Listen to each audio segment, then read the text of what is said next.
La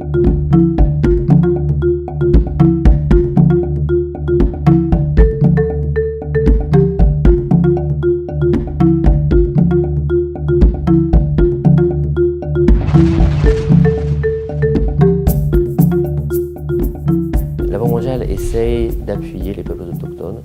à avoir de meilleures capacités pour faire entendre leur voix au niveau local par rapport au choix de gestion des ressources naturelles, mais aussi faire entendre leur voix au niveau national pour les grandes orientations que prend la RDC, telles que la réforme foncière, RED+, également, et les peuples autochtones ont introduit une loi de reconnaissance des peuples autochtones et la Banque mondiale les soutient également dans cette initiative. Les peuples autochtones qui ont une gestion très particulière, une approche très particulière de la gestion des ressources naturelles, qui font face actuellement à beaucoup de défis. Il y a le défi de la question culturelle, puisque leur culture est mise sous pression. Il y a la réduction des espaces, puisque la progression en forêt de l'agriculture, les espaces sur lesquels les peuples autochtones peuvent vivre se réduisent. Et également, il y a une question de démographie, avec une augmentation de la population autochtone. Et enfin, des questions de reconnaissance des droits et de potentiels conflits entre les peuples autochtones et les autres populations. Au niveau local, se pose la question de la représentativité, de l'existence d'organisations représentatives des peuples autochtones. Et la Banque mondiale appuie les communautés à avoir les capacités de s'organiser et ainsi avoir un interlocuteur, être en position de pouvoir discuter dans les instances que le gouvernement met en place, telles que les CARJ, ou simplement d'aller dans les cadres de concertation organisés sous l'égide du gouvernement ou du territoire.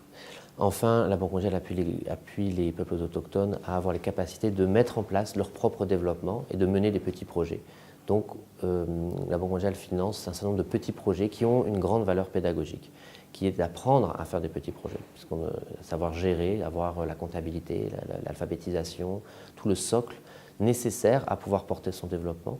On va essayer de le développer, non seulement faire le petit projet, mais aussi renforcer les capacités, toutes les capacités qui sont nécessaires, ce qu'on appelle les capacités habilitantes, pour que les peuples autochtones puissent ensuite continuer à mettre en place des petits projets avec d'autres financements. Enfin se pose la question de la reconnaissance des droits d'usage et la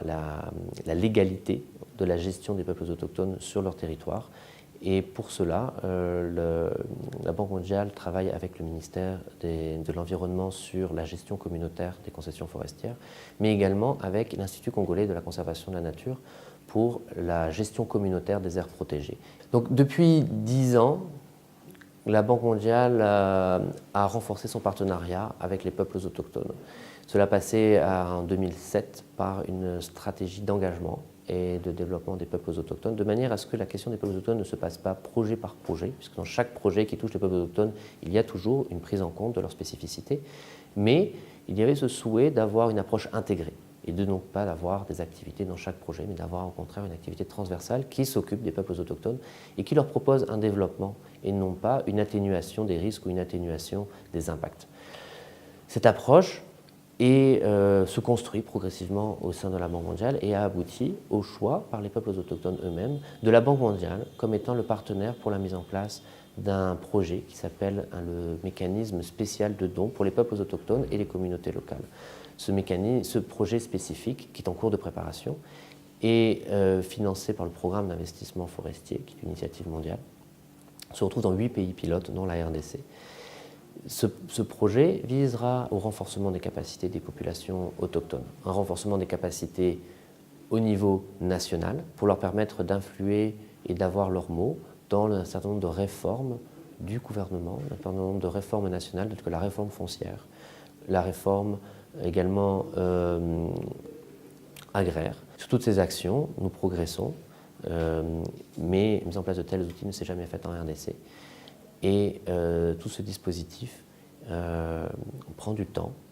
pour convaincre les uns les autres, de voir la faisabilité juridique, la faisabilité légale. Et également, il y aura le temps de la concertation avec toutes les populations qui sont impliquées légalement, avant d'avoir de tels dispositifs de gouvernance innovants quasiment uniques au monde, qui permettent aux peuples autochtones et communautés locales d'avoir leurs propres instances de gouvernance et de gestion des ressources naturelles, de gestion de la forêt, ce qu'on appelle des aires du patrimoine autochtone et communautaire, APAC. Enfin, la Banque mondiale va appuyer les communautés autochtones avec un certain nombre de petits projets de développement. Ces petits projets de développement ont bien sûr une valeur, sont très importants pour la lutte contre la pauvreté et permettre aux communautés de se développer, mais également ils ont une grande valeur pédagogique, puisqu'ils vont permettre aux communautés d'apprendre, pour certaines qui n'ont jamais bénéficié de petits projets, d'apprendre à monter des projets, à travailler en collaboration avec des ONG locales et petit à petit, apprendre en faisant et avoir des activités de développement qui permettent la bonne gestion des ressources naturelles, qu'il s'agisse d'agroforesterie, de plantation. Également, on peut imaginer la promotion de produits forestiers non ligneux, tels que le miel, les chenilles, les champignons, la plantation d'arbres à chenilles, mais également la pisciculture ou d'autres activités de petit élevage. Ces activités concerneront 16 territoires de la RDC. Elles sont aujourd'hui limitées et comme je disais, elles ont une valeur pilote et pédagogique. Elles sont donc, même au sein de ces 16 territoires, limitées à quelques initiatives. Mais l'espoir de tous, des peuples autochtones comme de la Banque mondiale, c'est qu'à travers de bonnes réussites et à travers le renforcement des capacités des communautés locales, ils puissent accéder à d'autres financements dont ils sont aujourd'hui exclus, d'autres financements de développement local que les peuples et communautés autochtones ont beaucoup de difficultés à saisir aujourd'hui et dont ils sont exclus. Aujourd'hui, la question est surtout de laisser aux communautés autochtones le choix de leur développement. On ne peut pas leur imposer d'aller s'intégrer, on ne peut pas leur imposer de rester dans les forêts, mais ce qui est important, c'est de leur laisser le choix.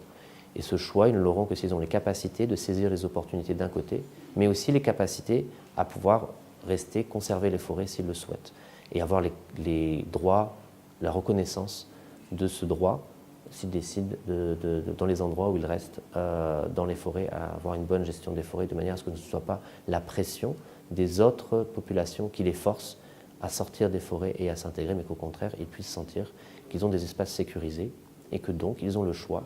de leur développement, de leur propre développement. C'est finalement le principal enseignement de toutes les études sur la lutte contre la pauvreté, qui est que la pauvreté, c'est l'absence de choix. Et en laissant le choix aux communautés autochtones, même si le développement économique ne se verra pas immédiatement, on augmente, on réduit leur précarité, on réduit leur pauvreté sur le long terme.